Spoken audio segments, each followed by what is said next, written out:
Gente, nós estamos começando as 9 semanas de oração pela restauração das famílias. Recebemos aqui a imagem da Sagrada Família. E não fique com medo não, né? Tem gente que fala assim, ai padre, eu não gosto de imagem, como se fosse trazer cultura. Muito estudo, muita ciência aproxima de Deus. Pouca ciência afasta de Deus. A gente precisa estudar, sobretudo a Bíblia, a Sagrada Escritura. Quando, eu vou pedir para o Adriano segurar para nós ali no acorde. Sobretudo, meus irmãos, preste atenção, quando a Bíblia fala no Antigo Testamento, que você não pode ter nenhuma imagem, a Bíblia está dizendo a seguinte coisa, vamos contextualizar. Eles eram cercados por povos pagãos, povos que não acreditavam no Deus único. Então, quando o profeta em nome de Deus dizia, você não pode ter nenhuma imagem, ele estava evocando tudo aquilo que aqueles povos pagãos faziam. O que se vivia, por exemplo, na época do Isaías? Os pagãos tinham um bezerro de ouro, vamos supor, que era a imagem, e que eles acreditavam que era o Deus deles, e diante daquelas imagens, eles começavam a se furar os filhos, derrubar os próprios sangue, e pedir para aquela imagem, me cura, você é o meu Deus. Então quando a Bíblia está falando de imagens, ela está falando dessas imagens, e dessa prática cultica, pagã, que estava por trás dessas imagens, meus irmãos e minhas irmãs. Quando a Bíblia fala de imagem, ela não está falando de uma representação, de alguém que viveu o que eu e você precisamos viver. A carta de São Paulo aos Colossenses, capítulo 1, versículo 3, se eu não me engano, versículo 15, aliás, Colossenses 1,15 diz que Cristo é a imagem visível do Deus antes invisível. Deus se fez imagem, se fez carne, se fez pessoa em Jesus. Ele mostrou o seu rosto. Por isso que nós muitas vezes também representamos de maneira muito tranquila. E uma imagem, não que nós estamos idolatrando aquele pedaço de gesso, não.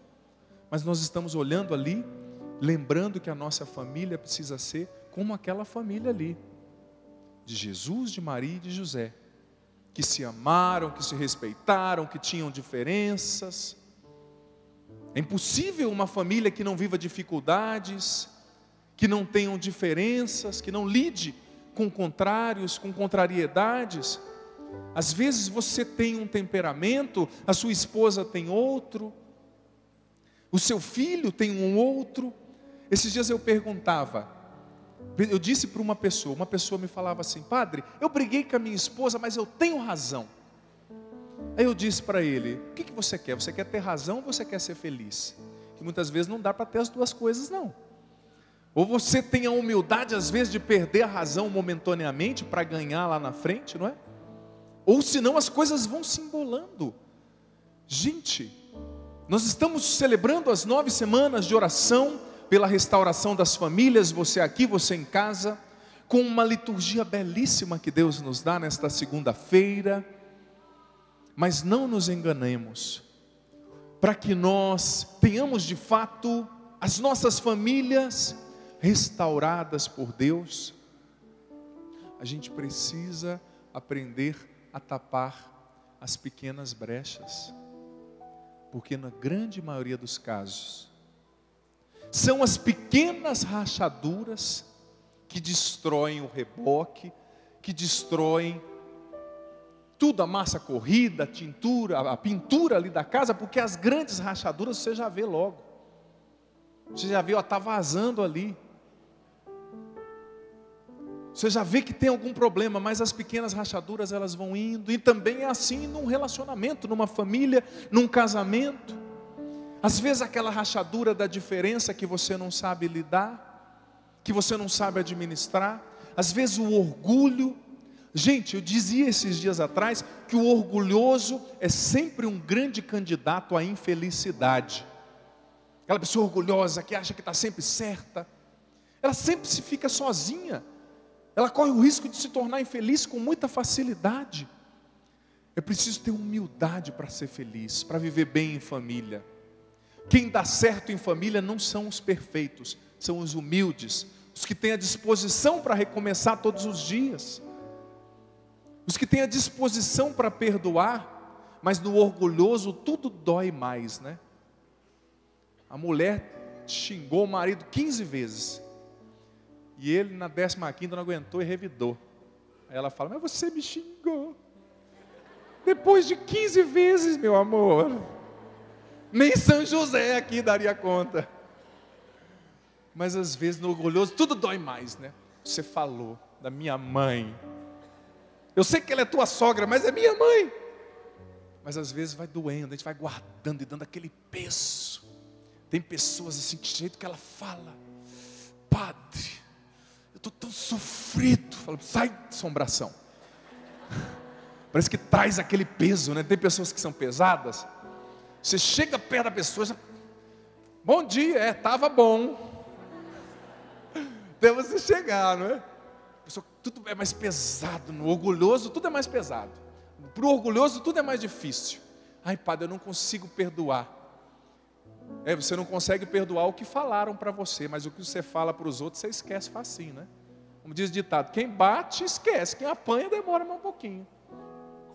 Oi, amor, o que é isso na sua testa? Ô, princesa, a marca dos seus dedos. Você esqueceu, bem? E os dedos que mais doem não são os da mão, não, são os das palavras. Às vezes aquela palavra dura. Mas quem é feliz em família não é quem é perfeito, não. É quem tem humildade para conversar, para dialogar. Agora tem gente que orgulhoso já acha que está certo sempre. Eu estou certo, eu sei. Mas que faculdade que você fez, que você sabe tudo e eu não sei? Onde você estudou? Quem pensa, né, que é a faculdade somente que dá. Essa faculdade dá conhecimento. Quem dá sabedoria é a vida, é Deus, é a pessoa que sabe aprender com os próprios erros, né? Conhecimento e sabedoria são realidades distintas. Tem tanta gente cheia de conhecimento, mas vazia de sabedoria, não sabe viver bem. Tantos doutorados, mas analfabeto nos relacionamentos. O que adianta? É preciso ter humildade para dialogar, para saber lidar com as diferenças, para não desistir do outro. Vou contar uma história aqui, posso? Isso é boa, engraçada. Diz que a mulher casou com um cara grosso. Mas pensa naquele cara grosso. Mas ela disse: eu não vou desistir do meu bem. Aí acordava cedo, ele já acordava com aquele bicão, né? Arrependido de não ter morrido na madrugada. Aí na hora que ia tomar um café, cara grosso, não dava atenção para a filha, não dava atenção para o filho, e a mulher na cabeça, né? Quando ligou o repeat, né? Mulher, quando começa a falar uma coisa, principalmente mãe, viu? Eu tenho mãe, viu? Eu falo porque eu tenho mãe. Filho, já arrumou a cama? Filho, já arrumou a cama? Filho, já arrumou a cama? Filho, posso dizer uma coisa? Oi, mãe, já arrumou a cama? A mulher começou a falar: ô, meu amor, você precisa cuidar dessa menina, da nossa filha, você precisa conversar com ela, você não dá atenção, deixa de ser grosso. E o homem ouvindo, depois de uns 6 meses ele falou: tá bom, vou levar a menina para pescar. Aí a mulher falou: meu Deus, a menininha novinha ali, né? Mas ela tinha falado tanto, né? Por isso que a gente tem que pensar antes de falar as coisas. Tá bom, amor, leva a nossa mocinha para pescar. E ficaram o dia inteiro pescando. O dia que a mulher mais rezou texto na vida. De repente a mulher esperando no portão e vê de longe a menininha chegando. Foi, meu amor, que o teu rosto está inchado. Mamãe, um maribondo. Mas ele tipo... Imagina, né? Tem situações que às vezes na sua casa tem uma pessoa assim, que está lá. A hora que você pensa que ela vai ser gentil com você, é uma remada que ela te dá. É lógico, é uma história, uma piada. Mas às vezes, uma história também que tem um fundo de verdade. Às vezes na sua casa, na sua família, tem aquela pessoa difícil. Que a hora que você menos espera, que você acha que ele vai ser gentil, que ela vai ser gentil, vem uma remada na cara. E a remada não é só física, não. Mais uma vez eu digo, as pauladas da vida que doem menos são as físicas. Às vezes pode ser que na sua infância, somente hoje em dia está tudo difícil, né? Mas antigamente pode ser que a tua mãe tenha te dado uma palmada. Isso passa. Criança arteira leva mesmo uma palmadinha, né? Mas as palmadas das palavras de desamor, essas machucam muito mais do que as palmadas dadas com a mão. As palmadas do ressentimento, daquela palavra dura, negativa. As palavras de uma pessoa que te machucou dentro da sua casa. Quantas vezes nós não levamos remo na cara também, gente? Desculpa a analogia, de pessoas que a gente ama. E diga-se de passagem, que nada nos fere mais do que as feridas que vêm daqueles que nos são próximos. Porque de um inimigo você espera o quê? Pedrada, não é? Tem aquela vizinha que não gosta de você, você sabe que o elogio dela vai ser daquele jeito. Você sai do cabeleireiro depois de ter ficado lá 5h30, e aí passa na frente da casa da vizinha, a vizinha já fala, horrível, essa bucha, esse bombril, esponja de aço. Você não está nem aí. Só que a hora que um filho que você educou com tanto carinho desde criança te diz uma coisa dura ou faz uma coisa dura que não corresponde ao que você ensinou, aí machuca. A palavra da vizinha que não gosta de você não machuca tanto não. Você vai olhar para ela e vai pensar a mesma coisa. E você, que esse seu cabelo horrível, parece que tirou de uma garrafa, aquela coisa, não machuca. Mas agora, quando você vê aquele filho que você ama indo para as drogas, ou assumindo uma postura diferente daquilo que você ensinou, mais uma vez eu digo, aí machuca. Quando você vê o seu esposo fazendo algo para te denegrir, não te apoiando, ou te traindo, aí a dor é mais profunda. Porque as pessoas que estão mais perto de nós são aquelas que têm o poder de mais nos ferir, na alma. Feridas que são profundas, que machucam a gente. E pode ser que você chegou aqui hoje com muitas feridas assim no coração, com muitas marcas de remo, mas não no rosto, no coração, na alma. E aí a ferida é mais profunda. Ninguém nos fere mais do que aquele que está perto de nós, porque ele conhece também a nossa fraqueza, a nossa vulnerabilidade. E quantas não são, gente, as feridas que nós trazemos? Às vezes de uma rejeição, ou às vezes de uma perda, né? Hoje eu conversava com uma pessoa que perdeu a mãe. Como é difícil você perder alguém que você ama.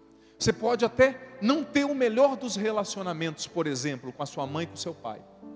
Quando você vem a perder um dos dois, ou os dois, todo o seu ser se abala. Todas as suas convicções, as suas crenças ficam mexidas. Por quê? Porque querendo ou não, você está perdendo a sua origem. Neste mundo, né, claro. No tempo, você está perdendo a sua origem. Olhar para a sua família, para o seu pai, para a sua mãe, é olhar para a sua origem. É olhar para a sua história nesse mundo. E muitas vezes você e eu quereríamos que a nossa origem fosse diferente, quereríamos que a nossa história fosse diferente, mas muitas vezes ela não é. E como nos custa em alguns momentos olhar para a nossa história, não é verdade? Como nos custa em alguns momentos enfrentar as feridas do nosso coração. Quem sabe de uma criação difícil, ou da perda de do pai ou da mãe, ou da ausência de outro. Como nos custa olhar para a nossa origem, mas como a psicanálise nos ensina, e tantas outras ciências, não tem como a gente se entender sem olhar para a nossa família de origem, de base. Não tem como você se curar se você não se reconcilia com a sua história. Gente, o pior fugitivo não é aquele que foge de alguém, não, mas é aquele que foge de si mesmo e das próprias feridas abertas do coração. Porque esse pode ir até para a lua, que as feridas vão junto. Por isso Deus te trouxe aqui nessa noite e fez você ligar essa televisão, porque Ele hoje quer curar a sua história a partir da sua origem, a partir dos relacionamentos que são mais peculiares àquilo que você é, que são os seus relacionamentos com os seus pais, com os seus familiares. Gente, a família é um oásis de amor, nos diz a Familiares Consórcio, aquele documento lindo de São João Paulo II, mas ela pode se tornar também um oásis, infelizmente, de dor, quando a gente permite que o ódio fale mais alto, e onde a reconciliação não acontece, onde o orgulho impera, se faz soberano. A família vai se tornando um lugar inóspito, difícil também, mas a gente não pode desistir de amar e de reconciliar-nos com a nossa história, porque é a única que a gente tem.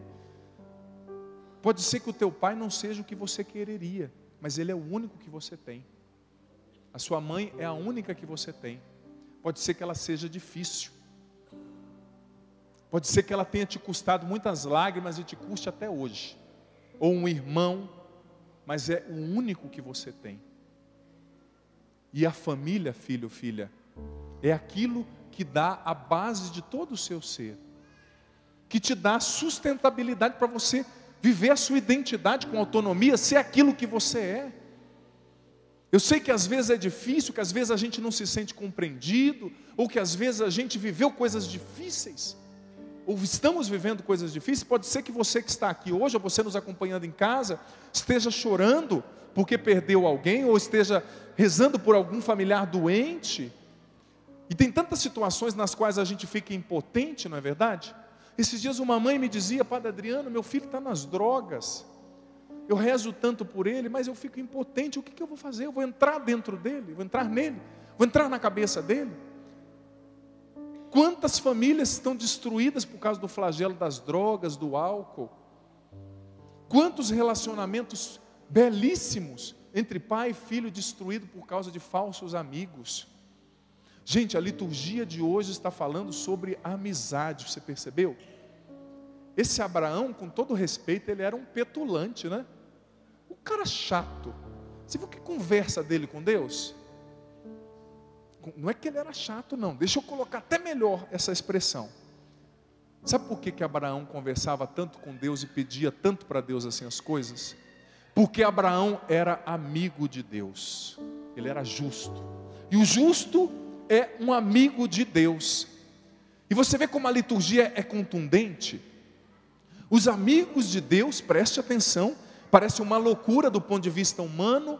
Os amigos de Deus têm o poder de influenciar e até fazer Deus mudar os seus planos.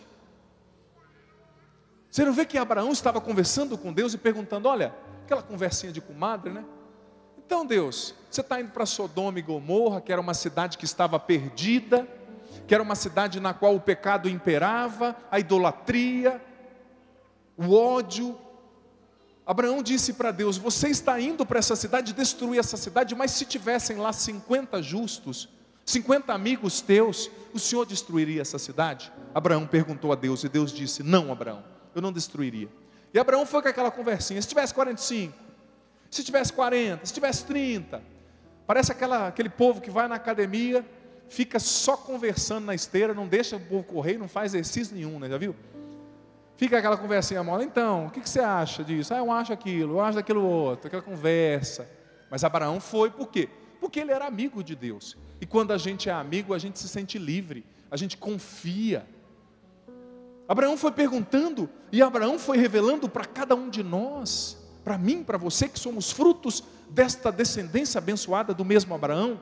Abraão foi mostrando para nós que quando há um justo, há um amigo de Deus, a sentença até de condenação pode ser transformada.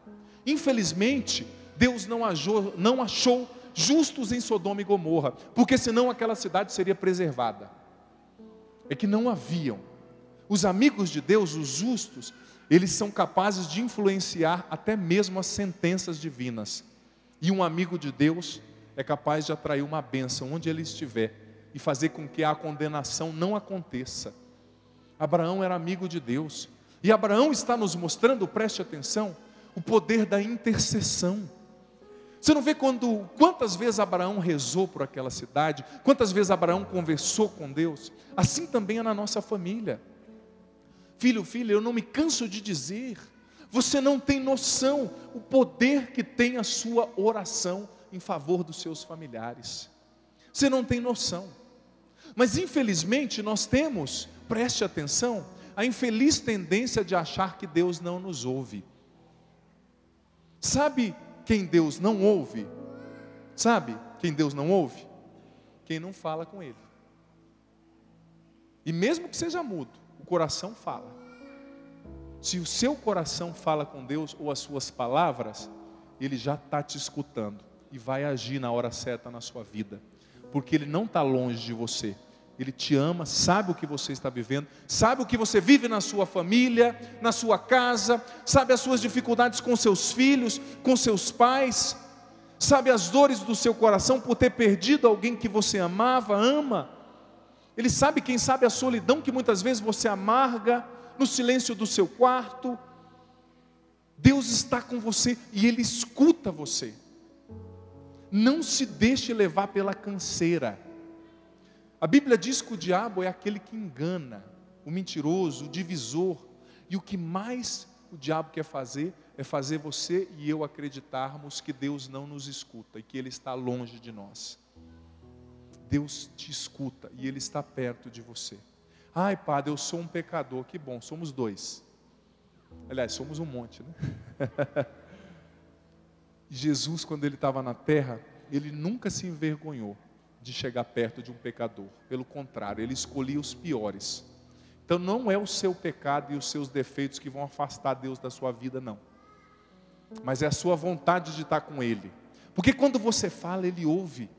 Quando eu falo, Ele ouve. E sobretudo quando a gente reza por alguém da nossa casa, da nossa família. Gente, nós estamos aqui para rezar pelos nossos familiares. Para rezar principalmente por aqueles que são mais difíceis. E Abraão está nos falando que quando nós nos tornamos íntimos de Deus, amigos de Deus, Ele nos escuta. A primeira leitura disse que Deus estava passando e Ele falou: eu vou aqui falar para Abraão o que eu vou dizer, porque afinal ele é meu amigo, né? Afinal ele vai se tornar um grande povo. Deus leva em consideração os seus amigos. Filho, filha, não tenha medo de se tornar um amigo de Deus, uma amiga de Deus, através da sua oração. Ai, mas eu não sou padre, eu não tenho tempo para rezar. Quem faz o tempo é você. Se você quiser, você pode rezar até no banheiro. Você pode rezar até no metrô. Isso é difícil você segurar o terço assim, né? Mas você reza até no metrô. Infelizmente a gente é tão mole, né? A gente dá jeito para tudo. Eu lembro quando eu era adolescente, naquela época era danado. A mãe falava assim: não vai sair para a festa. Ela dormia, pulava o muro. Dá jeito para tudo, né? Mas na hora de fazer as coisas de Deus, estou com uma preguiça. A pessoa está bem, está ótima. Chega na hora de ir na missa, estou com uma dor, padre. Uma dor no meu cabelo. Uma dor, uma cefaleia na minha sobrancelha. Sempre aquela preguiça. Saiba de uma coisa: o dia que você for vir para a missa e você sentir menos vontade de vir, é nesse dia que você tem que vir, porque Deus preparou uma grande bênção para você. E é aqui que você tem que vir para buscar a bênção que Deus tem para a sua vida. Você não pode desanimar, não pode parar por causa disso. Parar no cansaço, parar no desânimo. A única coisa que as pessoas não têm preguiça é para falar mal da vida alheia, já percebeu? Eu não gosto do fulano, eu também não. E começa, também ele passa, ele é metido, ele nem olha para a gente, aquele nariz empinado. Essa é que nem eu falei na semana passada, né? Você está vendo a bolsa que ela usa? Mulher que usa a bolsa assim, você já viu, né? Mas julgando, a gente tem uma facilidade, mas às vezes para as coisas de Deus uma moleza. Ai, padre, está tão difícil na minha casa. Filho, filha, o dia que você se colocar de joelho na sua casa, você vai ver que as muralhas vão começar a cair. Porque quem não se ajoelha diante de Deus, se ajoelha diante da vida. Se ajoelhe diante de Deus, que Ele vai fazer as muralhas caírem na vida da sua família e vai abrir sim novas portas para você, porque Ele pode. Abraão está nos mostrando o poder da oração. Gente, nós estamos num combate. O Papa Francisco tem falado tanto disso, que viver é uma guerra. Educar filho hoje em dia é fácil, é uma guerra. Viver bem um casamento é uma guerra. Por quê? Porque você está lutando contra muitas coisas, contra um mundo que quer destruir as famílias, contra um monte de ideologias que estão aí presentes, querendo destruir o que a gente tem de mais sagrado, que são os nossos relacionamentos familiares, com aqueles que Deus nos deu. É uma guerra, mas se você no meio da guerra não combate, você já começou a perder. Soldado que não atira já começou a morrer. Então Abraão está nos dizendo, nos tornemos amigos de Deus, amigas de Deus. Reze pelo seu pai, mas reze concretamente. Tem gente que fala: ai padre, eu penso em Deus, até o diabo pensa em Deus, me perdoe. É que nem se você falasse assim: ai meu amor, eu penso tanto em você, mas por que você não me liga faz 6 semanas, seu cafajeste? Não adianta só pensar. O amor é feito de atitudes. Se você quer ser amigo de Deus, não só pense nele, mas fale com ele. Mas pegue o seu texto para rezar, pegue a sua Bíblia para ler. Queira estar com Deus. A gente quer estar perto de quem a gente ama. Gente, eu vou ser sincero, se as pessoas soubessem como é bom ser de Deus, as pessoas quereriam estar mais perto dele, quereriam rezar mais. É bom demais ser de Deus. Eu falei isso numa pregação esses dias me perguntaram assim: por que você se tornou padre? Eu falei: porque eu me apaixonei. A pessoa: me apaixonei por Jesus, me apaixonei pela Bíblia, me apaixonei pela igreja, e é bom demais estar com ele. Se eu puder, todos os dias, é que a gente tem que trabalhar, tem que fazer tanta coisa, né? Mas quanto mais eu posso estar com Jesus, estar na capela, estar falando com ele, estar escutando a voz dele. Você não está sozinho nesse mundo não, filho, filha. Deus está pertinho de você, Ele quer te ajudar mais, mas você precisa dar mais espaço para Ele na sua vida. Como Abraão, se tornar amigo dEle, rezar pelos seus, rezar por aquelas pessoas difíceis. Às vezes, você e eu não podemos mudar certas coisas na nossa família. Às vezes, você e eu não podemos mudar o temperamento do outro, que é um cabeça dura, mas Deus pode. Às vezes você e eu não podemos vencer aquele vício que nós trazemos no peito sozinhos, mas quando entra a oração, tudo pode se transformar. Quando entra essa amizade com Deus, tudo pode acontecer. Mas a amizade, ela é feita por 2 lados. Ela é composta por 2 corações que se encontram. Ela despende disposição dos 2 lados. Infelizmente, essa palavra amizade hoje está tão desgastada porque as pessoas se aproximam dos outros sempre com interesse. Infelizmente as pessoas se aproximam dos outros pensando: o que a pessoa pode me dar em troca? Eu vou me aproximar porque aquele ali é chefe. Se tornou um chefe de setor, a pessoa se torna cheia de amigos, né? Até o dia que ela perdeu o cargo, infelizmente. Essa palavra amizade está muito desgastada. Só que Deus hoje está querendo ressignificar esse conceito dentro de nós. Amizade é sobretudo uma doação. E Deus quer ser seu amigo, quer ser meu amigo. Deus quer estar no centro da vida das nossas famílias.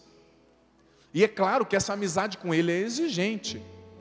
Você viu o evangelho de hoje, como esse segmento de Jesus é exigente, mas ao mesmo tempo, o coração que de fato se decide a seguir Jesus, experimenta uma alegria, experiencia uma alegria indizível, gloriosa, como disse o apóstolo São Pedro, que a nada se compara.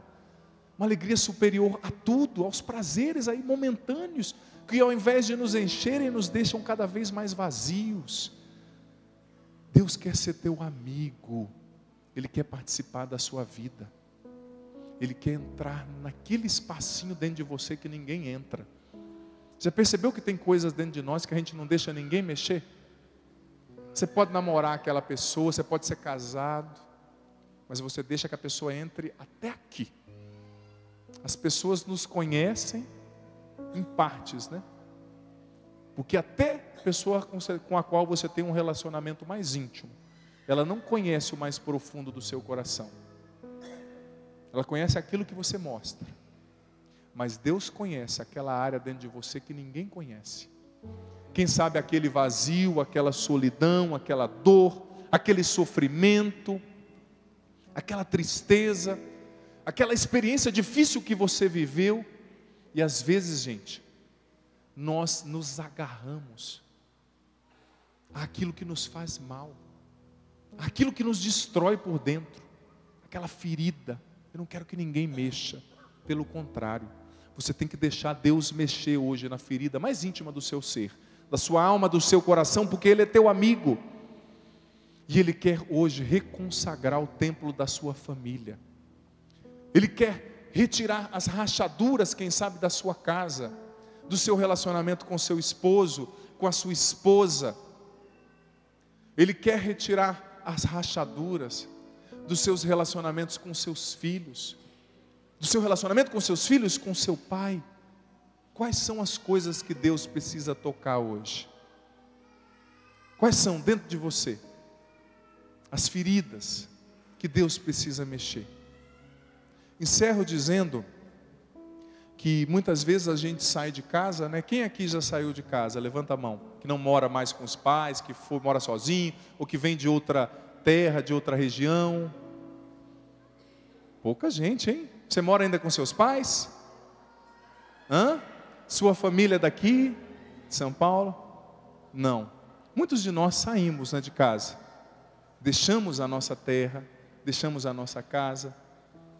Mas se você for olhar com sinceridade, você vai ver que você muitas vezes deixou os seus pais, por outros motivos. Eu me tornei padre, uns casaram, uns vieram trabalhar, outros se tornaram médicos, advogados, enfermeiros, padeiros. Você deixa os seus pais, mas os seus pais nunca deixam você. A sua história não deixa você.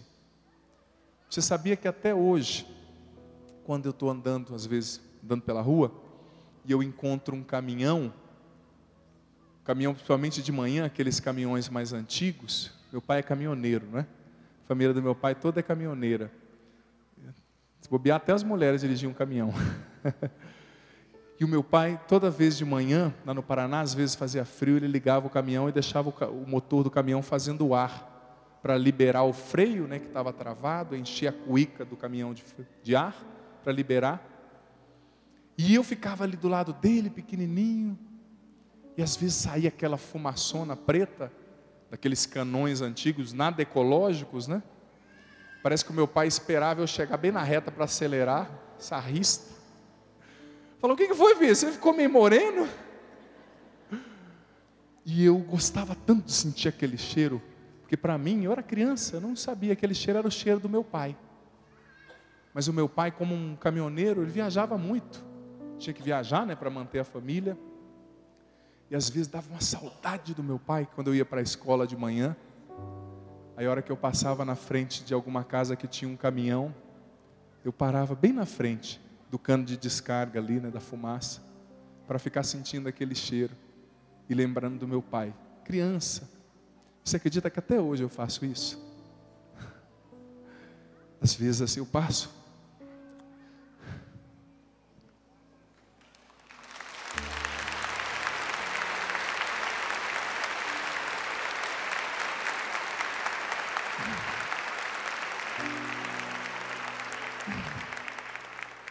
Você sabe que a gente não chora, a gente sua pelo olho, né?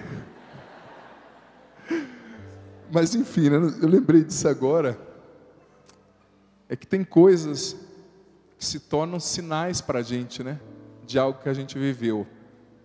Eu posso estar na China, quando eu senti o cheiro dessa fumaça, com certeza eu vou lembrar dos momentos que eu vivi com meu pai. Às vezes eu esperava as férias para ir viajar com ele de caminhão, ficava ali as férias inteiras viajando, me achava, né? De vez em quando eu dirigia um pouquinho, já era grandão, já alcançava o pedal.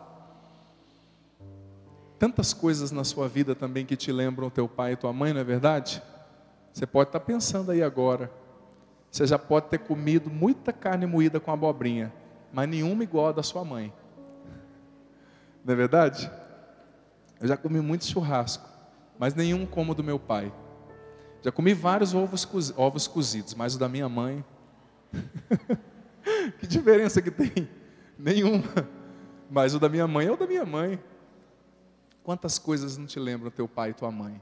Quantas coisas não te lembram a sua história? Coisas que o tempo não acaba, não apaga, aliás, que vão continuar vivos sempre dentro de você. Às vezes teu pai e tua mãe pode ter morrido já, mas o que você viveu com eles, nada tem o poder de matar. Nada. Vai ficar sempre vivo dentro de você. Então nós estamos aqui para rezar pelas nossas famílias, mas para fazer memória também. Porque você não é filho de chocadeira. Você teve um pai, ou tem. Você tem um pai ou uma mãe, estando aqui ou na eternidade. Deus usou de alguém para te dar a vida. E essa pessoa é uma bênção para você. Mesmo diante dos sofrimentos que quem sabe você teve com essa pessoa, ou pela ausência dessa pessoa, desse pai, dessa mãe. Existem muitos sinais como dizia um livro bonito, antigo de teologia, chamado A Vida dos Sacramentos e os Sacramentos da Vida. Muitos até sacramentos, coisas ali que estão vivas dentro da gente e que nada vai apagar. E que hoje nós estamos aqui para celebrar tudo isso, para rezar pela nossa família e para agradecer a Deus por tudo que Ele fez e por tudo que Ele nos deu. Amém? Eu não vou falar mais, que eu já comecei a chorar, não vou conseguir. Vamos ficar em pé?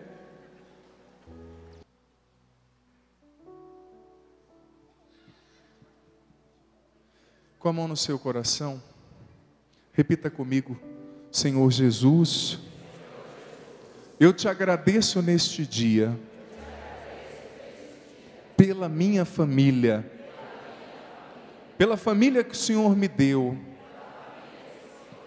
Sim, a minha família é frágil, todos nós temos defeitos, nem tudo foi alegria, mas eu te agradeço pela minha família, eu te agradeço pelos meus pais, eu te agradeço porque eu tenho um pai, eu te agradeço porque eu tenho uma mãe, porque o Senhor usou dos meus pais para me dar a vida.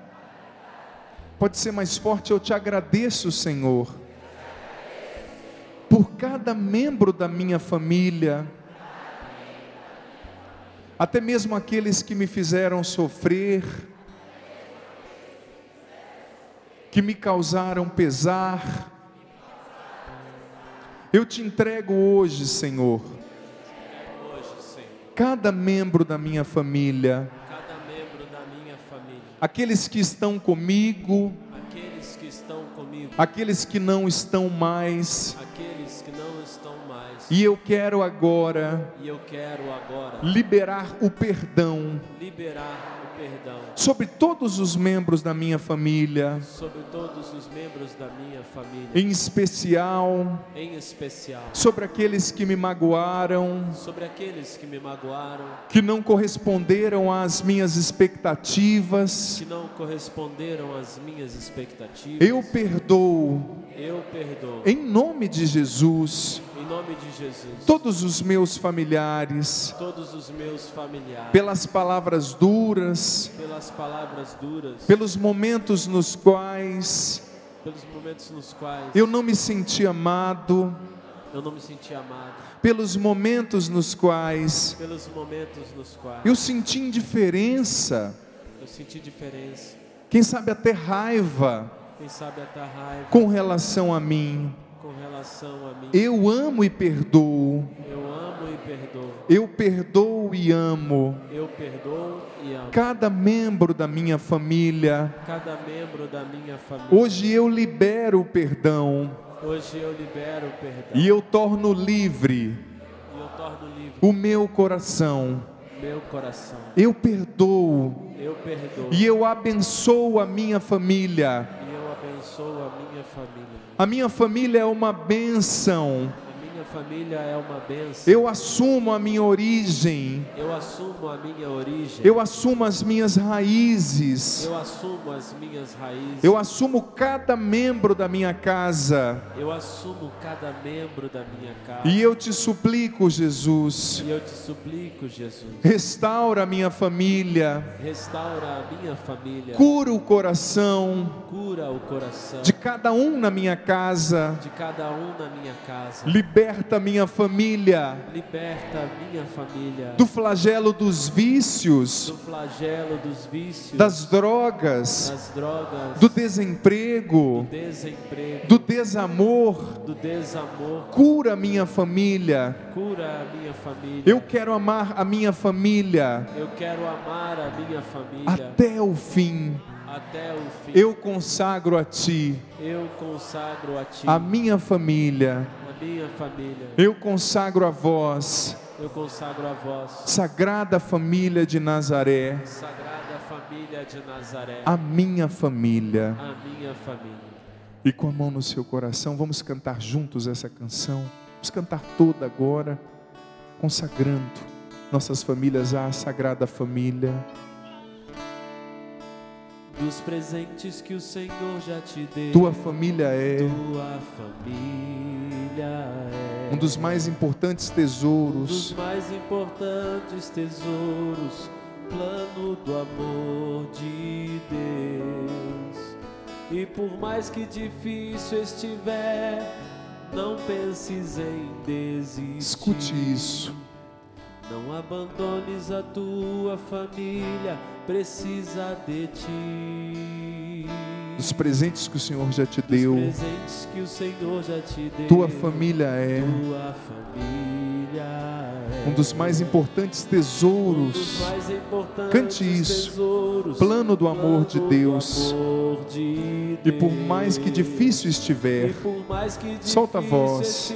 Não penses em desistir. Não abandones a sua família. Precisa de ti. Crê na força do amor e tudo pode mudar. Cante isso. Crê na força do amor que tudo pode mudar. Ama a tua família e o amor vencerá. Ama a tua família, o amor vencerá. Como foi feliz a Santa Família de Nazaré. A sua também será se tiveres fé. Cante. A tua também será se tiveres fé. Jesus, Maria e José. Jesus, Maria e José. Minha família vossa é. Família vossa é. Jesus, Maria e José. Jesus, Maria e José. Minha família vossa é. Família vossa é. Jesus, Maria e José. Jesus, Maria e José. Minha família vossa é. Família vossa é. Jesus, Maria e José. Jesus, Maria e José. Minha família. Canta mais uma vez isso. Jesus, Maria e José. Jesus, Maria e José. Minha família vossa é. Família vossa é. Solta a voz, canta isso do fundo da alma. Maria e José. Minha família Mais forte. Jesus, Maria e José. Coloca fôlego, coloca coração. Minha família vossa é. Solta a voz. Jesus, Maria e José. Jesus, Maria e José. Cante por aqueles que não cantam. Vossa é. Jesus, Maria e José. Jesus, Maria e José. Minha família vossa. Só você agora, Jesus, Maria e José. Jesus, Maria e José. Abençoai a minha casa, cante isso. Abençoai a minha. Cuidai bem dela para mim. Cuidai bem dela pra mim. Vou amar minha família até o fim. Amar minha família até o fim. Bem suave, abençoai a minha casa. Abençoai a minha casa. Cuidai bem dela para mim. Cuidai bem dela pra mim. Vou amar minha família. Vou amar minha família até o fim. Jesus, Maria e José, minha família vossa é.